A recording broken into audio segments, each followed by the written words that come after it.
Hey, everybody, welcome to another episode of the Fair Chase podcast. Got Jared here today. Hello, Jared. Hey, guys. Now, we wanted to take a few minutes before we jump in with a podcast to talk turkey. And so everybody, I don't know if you remember, a couple years ago, Jared was the national runner-up turkey caller, so he kind of fancies himself the expert in turkey calling. He's going to put on a clinic. Not happening. My turkey skills, You're not bad. they're rusty. I haven't used them in over a year, man. Actually, we never even got to go out. We never even got to go out turkey hunting last year. We're Alaska bear hunting, and we came right back home. And I pretty much Did you not turkey hunt at all? Not once. Nope. Oof. Brutal. Yeah. I went, and I remember I met up with you while you were on a family camping trip because it was by where I was turkey hunting. Oh yeah. Oh, like Memorial Day though, so that's towards the end of the season even. Yeah, I was the only time I had. But hey, before we jump in, I wanted to remind everybody listening about a sweepstakes we're doing with Worldwide Trophy Adventures, WTA. If you remember, a couple months ago, I was on a British Columbia moose hunt, shot a really nice Canadian moose, had a great time, filmed it. Film was awesome. Go check that out. But what we wanted to do is partner with WTA to give away that hunt. And so if you go to the link in our bio, you can spend $35. You get 10 entries, and you get entered to win a hunt that's a $36,000 value. And you get a Gunworks rifle, a scope, a Gunworks shooting course, a bunch of stuff, everything you need to be successful on that hunt. So go check it out. The link is in our bio. We'll be posting it about it a ton on Instagram and social media as well. So with that being said, Jared, yeah, we normally do turkey camp every year. We got one coming up, you and I, which I'm pretty excited about. It looks like we're camping. We camped, and the last couple of years we were in a cabin, and now I think we're back in the woods. Yeah, I mean that's how we usually like to go turkey hunting. I mean, it's a luxury for us to stay somewhere with a roof over our heads and constant heat and pillows and blankets, but we like roughing it out there camping for turkey hunting. We went in the national forest back during COVID because the state had actually shut down the state campgrounds. Or how did that work again?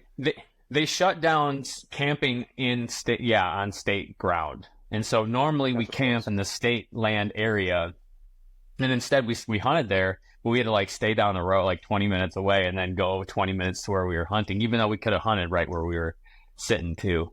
We wanted to play it safe, but yeah, generally we like to go out camping just because it sets just a different tone and kind of reminds us of deer camp a little bit. So we got that to look forward to. I think we get our draw results here pretty soon. Yeah, I cannot wait, man. We should get ours. What we're aiming to get. Usually we go pretty early here in Michigan. Yep. I just did a pack dump, and part of it was oh, here's the puffy coat I bring. Here's the heavier grid fleece, because some of those early turkey hunts are the colder hunts that I go on. I feel like I freeze my butt off in some turkey hunts early on. Well, yeah, it's definitely snowed on us a couple of times. And then it's we're freezing our butts off when we get back to camp and quick eat some breakfast, and the sun pops out and we're oh crap, we got to get back out now because those turkeys are generally doing something different around that time. So it's kind of a bum rush and all hands on deck the whole day, which is really exciting and a lot of fun to do. I have a spot that I'm pretty sure is money. It will produce first morning. But the thing that I'm worried about is what I like is spending the day running and chasing them and stuff. And to go set up on a spot where I know they're going to be. It's I'm kind of conflicted. But now that we're bringing Isaac from Kafaru along, I figure we just set him there and try to see if we can get him a turkey that way. No, that should work. I mean, turkeys are generally going to be in the same area. If you put them to bed the night before, they're generally not going to move too much farther than where they are. So that's the fun thing about turkey hunting is you can actually find them the day before and get super pumped and go back into that area and try to put a stalk on them.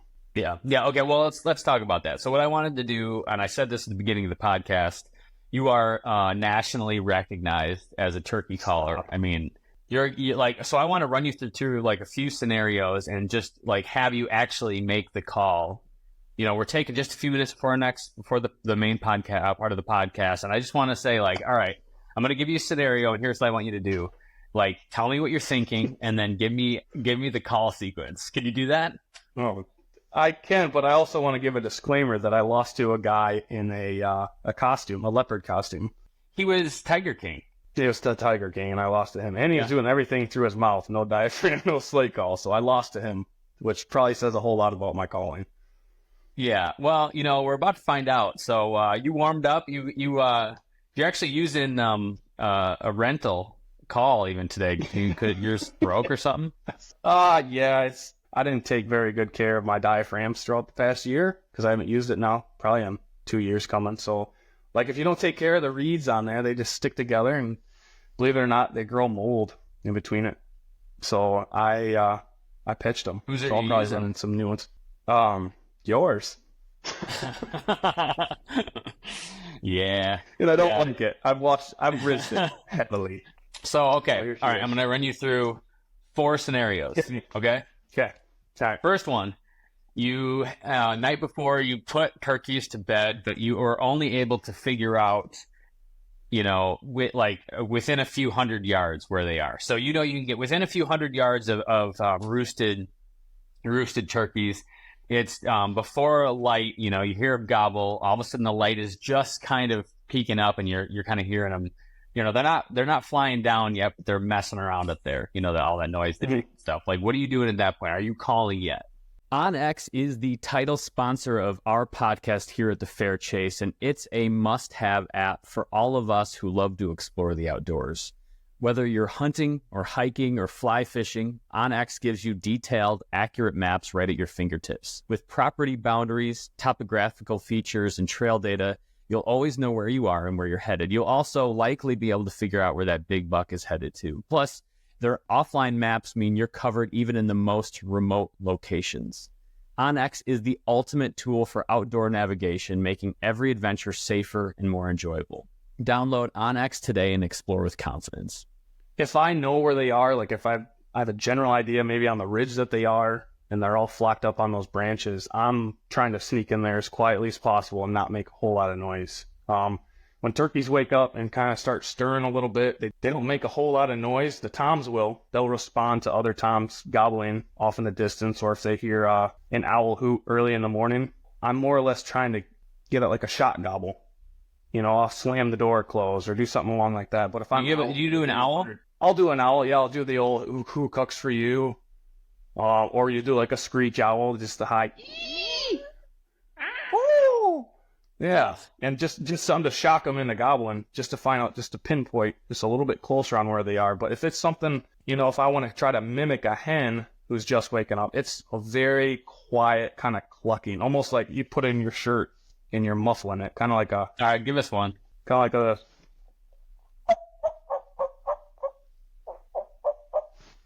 Just real low and quiet, just like a hen kind of waking up. And usually, if a tom hears it, he'll bark back.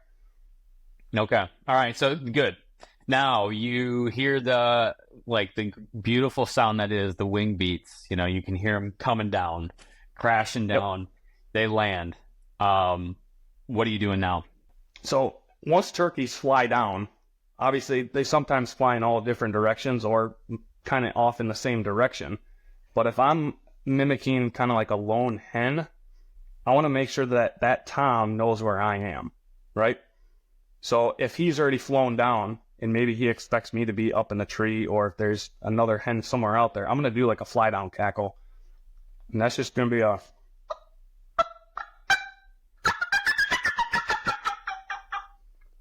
I'll maybe flap my hat to sound like a wing also. And if he responds to that, then I know that he knows that I'm there. Does that make sense? Yeah. Yep, absolutely. So you've located each other. Exactly. So he knows I'm over here, and I know that he's over there.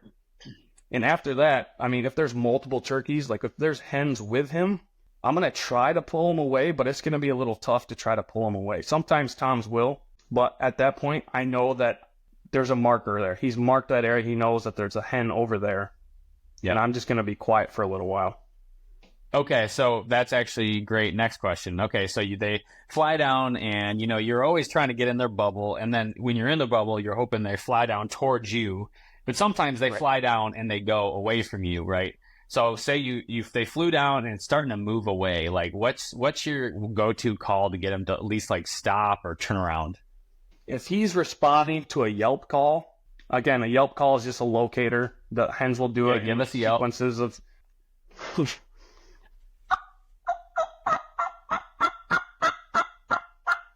And if he doesn't respond to that, I'll try to fire him up a little more with a little cut, just kind of like a big excitement, of a hen trying to get all excited and saying, "Hey, I'm here, here, here, here."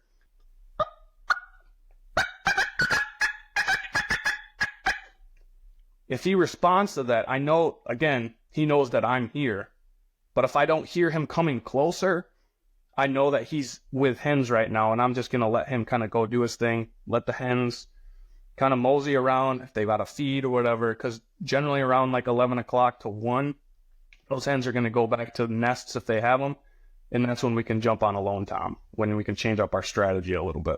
Perfect. Okay, so opposite happens. They start coming in, and they're working their way in, and what's your call then? Like, how are you kind of just coaxing them in that final, to that 50 yards and end point, when they maybe see the decoy and they kind of hang up right out of range? To be honest, I'm not going to call. I'm going to play that tough long game in that silent, that come and get me if you really want it. Because you just shut up when they're close. Yep, I'm shutting up, and if he really wants to come dance, then he's going to come in. Because he already, hard to get. He already knows that I'm there. And if he keeps gobbling, doesn't hear me, he's going to try to go closer. I mean, I would hope he's going to come in, but since he's already responded to one of my calls, I don't really need to call again. Yeah, and if he heads away, just aim high, play the wind. Exactly. I hope you hit something. Yeah. All right. Well, we're going to jump into the main podcast. Like I said, wanted to take a minute to talk turkeys and just pick Jared's brain on different calls. We get a lot of questions about that. So, as you go out, try these things out. Let us know if you have questions. Let us know what you're learning out there. It's always fun to see what you guys do. So appreciate you joining in, and then we will talk to you guys again soon. This episode is also brought to you by 2O Gear, innovators in technical hunting clothing. 2O is a newer company. It's based right here in Michigan, and whether you're hunting elk in the mountains or chasing antelope in the plains or traipsing through swamps after that ruddy buck, 2O has you covered with premium jackets and pants, merino wool layers, everything you could possibly need to stay comfortable in the woods. Their products are engineered for functionality and durability, ensuring you stay protected in any conditions. Plus, their camo is really effective. We're big fans. So don't take our word for it, though. Go to 2ogear.com and check it out. Todd, thanks for taking the time today. Of course. I'm always happy to be here, man. I've not done my human predator Packmule workout for the day yet. But you plan to. Yeah. Plan to. Okay. Good. Yeah. Are you going into the gym today, or you got to do it at home? Today I'm doing it from home, but I've switched them around lately because I can get to the gym like Wednesdays and Thursdays, and there's like 2 kind of gym days in the program. Yeah. So I put those back to back, which is probably not ideal, but it's what I can do.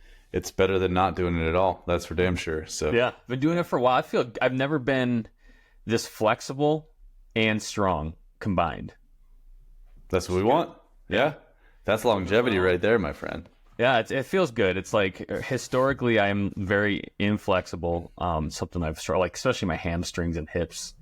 And that's just caused all sorts of problems in my feet, my back and stuff. So the warm-ups, which I generally in sports growing up, I kind of just screw around or skip. I spend extra time. I think once you peak 35, you gotta start spending even more time. I was gonna say, well, yeah. I mean, we're definitely at the age where you can't just ignore it. You got to do it now. Yeah, because there are consequences. If you do. They're very real, and they last for a lot longer than they used to. Absolutely. No, it's I'm working out the other day, and it's I'm realizing, I was doing deadlifts, and on the way up, the inside of just a little spot in the inside of my knee, was just hurting. And it started feeling kind of funny. And I was like, all right, I'm just going to call it on this. And I'm moving somewhere else. It just felt like a weird pain. And, now it's better and I can work out again. And historically, I'd have been like, oh, push through the pain, you'll be fine. And then I'm dealing with it for a couple months, Yeah. Yeah, don't do that. Well, that's interesting. We'll have to talk about that offline and see what's going on. Oh, great. Probably did do something right. No, you're probably just fine. So I've got Todd Baumgartner on here. So we've had him on the show before, and you are kind of my go-to guy for training for hunting season. So past couple of years, been kind of following you, and as of the last I don't know how many months ago, started human predator Packmule training, and have been loving it. But what I wanted to do today is we past week, the last week episode was all on kind of getting ready for bear hunting. So, scouting and finding spots and everything else. And this episode, we're kind of the back end of this turkey season, which is not so physical, but it can be. But I wanted to spend time today just talking about, for people who are trying to get ready for bear season. It's March now. We've got, maybe end of April, maybe most likely May and June, people are going to be up in the mountains. So as you think about getting people ready for a couple months out from hitting the mountains, what are some things, just things that you'd recommend them taking a look at? So that's why I wanted to have you on here. Yeah, man. Well, I think for the first thing is you have to look at what you've done up to now, right? So, let's say that you have a bear hunt. It's middle March already now. Yeah. And let's say you're going end of April. So you're looking at like 6 weeks. Well, if you haven't really done any that much training up to now, it's still not a good idea to jump into the deep end of the pool and just start doing really intense stuff, because it's going to be tough for you to be consistent. And you also need some underlying foundation to be able to get the most out of that. So if you're in that camp, you still have to do a lot of the low and slow aerobic training. And I think one of the best things that people can do is just at least one long session per week of at least 60 minutes, but more like 90 minutes to 120 minutes in zones 1 and zones 2. And so that's typically somewhere between like 50% and 75% of your max heart rate. And that could be running, run, walk, rucking or hiking, which would be the main things that I would recommend, because that way you're on your feet. And so that's going to obviously carry over more into hunting than getting on the Airdyne bike or something like that, which totally has its place. And you could do that if you don't have any other options, but spending a lot of time on your feet and getting out and moving. But getting at least like 2 hours total in that kind of heart rate zone would be great. And then maybe put a little bit of intensity on top of that with some HIIT type training and things like that to kind of train you for being able to go uphill. But if you haven't done much training up till now and you're thinking about your bear hunt, the biggest priority is going to be that zone 1, zone 2 type training to kind of have your aerobic system ready to go. Yeah. 6 weeks is you'll at least make some progress. It's obviously not ideal, but that would be the place to be. And then, maintaining your strength training and your mobility training as well would be the biggest things. Now, if you've been training since the beginning of the year, like the folks with us have been, this is the time where you can start to, and as we're doing this week, as we start to change the program, add in more intensity. So we're going to be doing some stuff called cardiac power intervals, where you'll work like as hard as you can for a minute and then rest for 4. We'll do that a handful of times and then put some zone 2 stuff on top of it. But now's the time where you can start to add in some intensity on top of all of your aerobic based training, so that, we've really focused on making sure that our heart pumps out as much blood as possible over the first part of this year. And that's really what we've been training for, and increasing the amount of mitochondria and things in our muscles, just to give you some really nerdy science stuff. And now we're going to focus on making our heart actually beat harder. And so that really maximizes how much blood we can send out, and also starts to train us to be able to handle uphills and stuff like that. So for bear hunters, I mean, you still I would love to tell you that, just do some HIIT workouts, just do this, and that's what's going to prep you. But you don't really get to skirt the stuff that you need to do and not pay for it. Because let's say that you have a week-long bear hunt planned. Let's say, even if you're staying at an Airbnb and you're hiking in every day, or whether you're camping, no matter what, if you don't continue to lay the aerobic foundation and you don't do some of that work now, your stamina throughout the week is going to tank hard on you. And so the biggest thing is you need to, it's like we used to say when I would train a lot of athletes, a lot of football players and stuff like that, our summer conditioning wasn't necessarily for football. It was to survive football camp, because you were going to run and do way more work than you need to do to be able to play football, but we got to get through camp and not get hurt and be able to perform. And so a slight kind of analogy to what we need to do when we're going to go on these hunts is you need to be ready to go day to day. And so sure, like the HIIT stuff is going to help you get up the hill, and it's going to be fun and it's going to feel good, but you can't skip the important work of going low and slow and getting your heart rate into that zone for as much time as you can. Honestly, there's really no upward limit other than time on getting into zones 1 and zones 2 for the most part. But we recommend at least 2 hours. If you can get 4 in, that would be ideal. And then one long session, like 90 minutes to 2 hours, if you can sort out that time. Quick shout out to another amazing sponsor of ours, Kifaru International. If you're like us and love hunting in some of the toughest places, you know how crucial having the right gear is. Kifaru makes some of the toughest, most reliable backpacks and tents out there, and it's all made right here in America. Whether you're hunting in the backcountry or headed to your favorite deer stand, Kifaru has you covered. Keep your eyes out this year, especially as they're launching a ton of amazing new products like the new Arc frame that just came out. So next time you gear up for an adventure, make sure to check out Kifaru International. Yeah, hunting is interesting because it's like you have many days on end of a lot of physical exertion, as opposed to like you got a football game on Friday night or something like that. Sure. You do it again and again. A lot of times maybe you're not sleeping as great, you don't have the most optimal nutrition during that time often because you've got backpacking meals that just Exactly. are like eating wood chips. And so, yeah, it's like an interesting prep time. Oh yeah.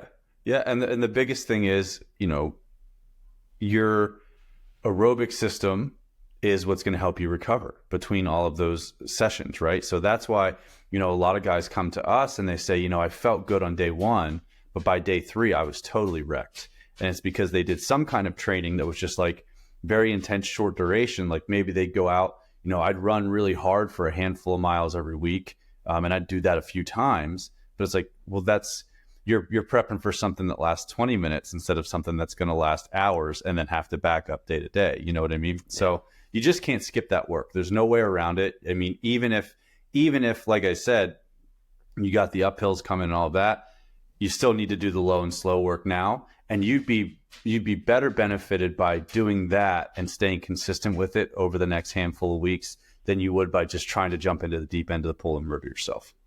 Well, yeah, it seems like there's there's a lot of programs in hunting and outside of hunting. It's like, all right, you got to just, 30 minutes of hell. You got to, if you don't sweat a bucket and, your knees aren't shaken by the end of every single workout, you're not doing it right. And it seems like you guys push kind of against that. Well, I mean, they're different adaptations. Like you need both, but you can't supplant your structural adaptations with the high intensity stuff. So the high intensity stuff is more metabolic, right? So it's like, how do we utilize the nutrients that are and oxygen that are being delivered to our muscles? Whereas like the low and slow stuff builds your delivery and your recovery system. And so you need both.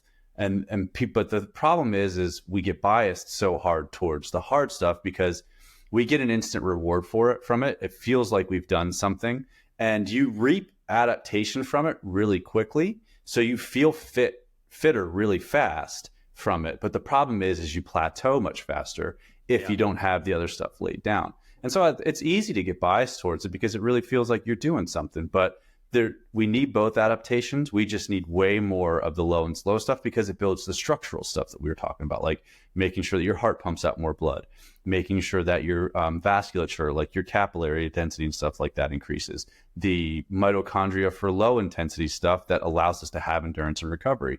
And so if we don't do that work first, we don't get as much out of our high intensity work.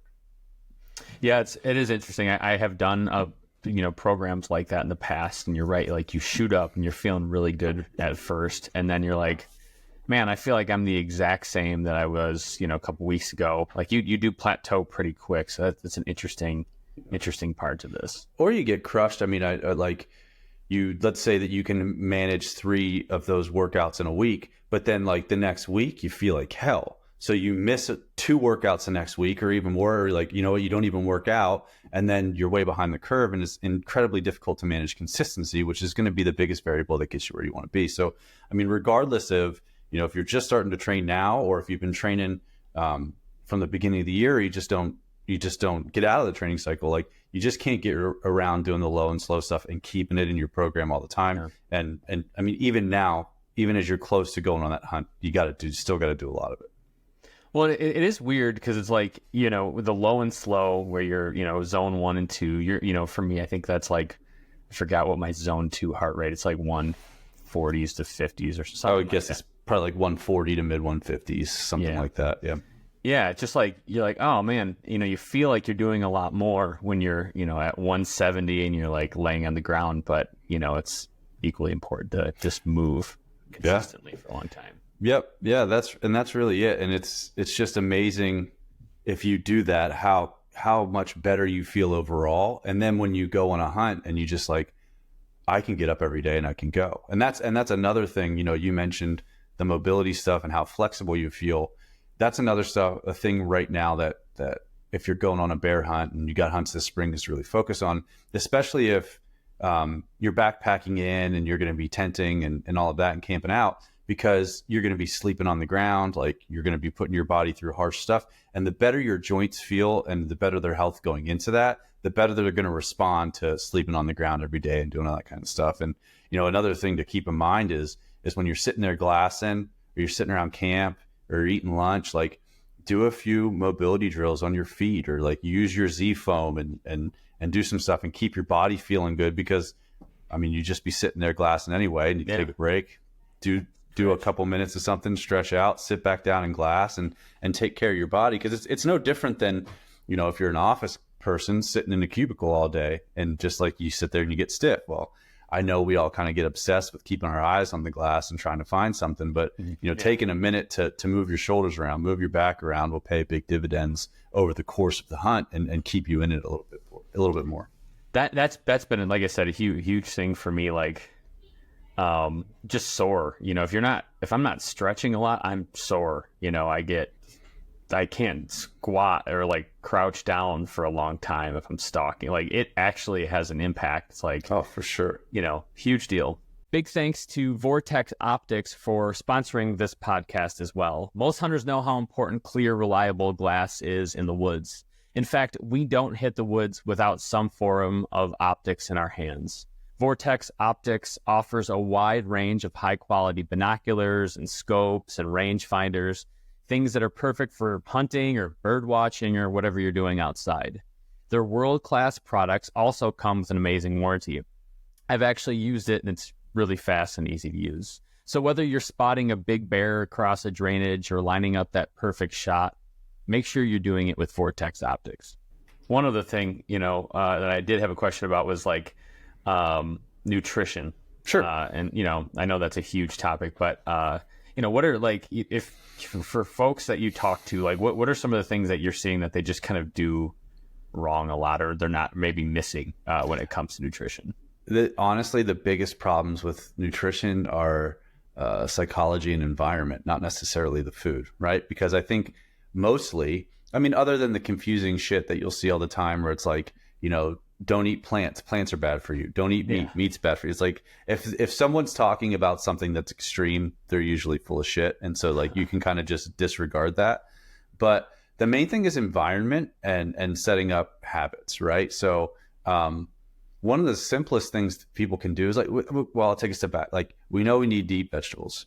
We know we need to eat protein. We know we need to eat fats. We know we need to eat fruits. Like, we know we need to eat these things. It is not a complicated thing. But the issue is having them in our way so it's easy to eat them and making it easy on yourself, because I think people want to rely on discipline and willpower and all these things, and then they judge themselves when they can't. But it's like, if you don't set up your environment for success, like that's when you start to fail and you don't have the things you need to do. So as I don't know, cliche or as simple as it might sound, like prepping your food so that you're just ready to eat well is like the best thing that you can do, and where most people fail with their nutrition. So there's this guy, BJ Fogg, who we all have to blame for us being addicted to Instagram. He's this guy, researcher at Stanford, and his students created Instagram and like figured out how to make it addictive. But he has this book called Tiny Habits, and pretty much a lot of the behavior change stuff that you're going to read is based on his work. So like Atomic Habits, all that kind of stuff. And he has a concept called super fridge. And so as soon as you get home from the grocery store, instead of just throwing your vegetables in the fridge and leaving them there and then, I'll clean them and cut them up later, get everything ready. Just wash your vegetables, chop them up into the portions that you would need, and have your fridge ready to go. Have your proteins in portions. And like, that's one of the best things I think about processing your own meat, because you know how your family eats and you can put it into the packages that you need to make sure that you're eating in the way that you need to. So I think the biggest thing is environment. Like, if you know that if you have ice cream sandwiches in the house, you're going to eat 16 of them a week. Well, you got to keep them out of the house, and not saying that you shouldn't eat those things, because I love an ice cream sandwich, but like understanding how you work and what you need to do to set yourself up for success. And I think that is the place where people miss the most. And then from there, it's just like trying to make it too complicated depending on your skill set. So for example, we have different levels of nutrition clients at our gym. So like there's like level 1 that are working on very basic things like that, maybe drinking enough water. Level 2, and we start talking about things like hand portions, where I think a lot of people are too. So eating based on measuring out your food based on using your hands. So like, for example, dudes should eat about 2 palms worth of protein at a meal. Yeah, about 2 palms worth of protein. They should have 2 cupped handfuls of carbohydrates, something like that. They should have 2 thumbs worth of fat, and then 2 fistfuls of veggies. And like, that's what a meal should. Yeah, that's about what a meal should be composed of for a guy. Like and flat? Then, what do you mean? Like, when you say like 2 palms of protein, like just look at your palms. Yeah, take your fingers out of it, and that should be about your protein portion. So that's going to give you, for most protein sources, somewhere around 40, maybe 50 grams. Now, but eggs are different, obviously, and that like you could scramble your eggs and they could fill up your palms like that, and that's not 40 grams of protein. One but egg. But for chicken, for beef, for things like that, for deer meat, that's going to work pretty well. And then for women, you just cut it in half. And then I think that's where a lot of people can live and just manage that for pretty much the rest of their lives. And then also understand their actual hunger cues. So what's the difference between being hungry and being bored, and understanding how your environment might be affecting you? So if you learn how to manage those things and those skills, like have your environment set up, eat based on those kind of proportions, understand when you're actually hungry and when you're not. So like, for example, if you start to feel hungry, sit there for 10, 15 minutes. If you're still hungry, you're probably hungry. If not, it was probably some kind of environmental thing that's telling you that you're hungry or you're bored or something like that. And so, but if you're still hungry, eat. And then, if you eat and then in about 3.5 to 4 hours later, you really feel like you need to eat again, your meal size was about where it should have been, Interesting. And so just using skills like that will do a ton for you. Set up your environment, use the hand portions, understand when you're hungry, and then gauge your meal size based on hunger down the road. So like if you eat and then you're not hungry again for like 5 or 6 hours, you ate way too much.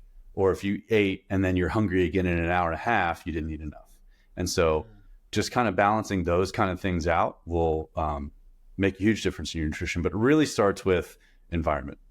Interesting. Well, we talk about this. I've got a 11-year-old daughter, and my wife and I will, like, at night, sometimes when she's up late, she gets hungry, like at late. And we're like, I think that's just because you're tired and you're trying to figure out how to grab a little extra energy.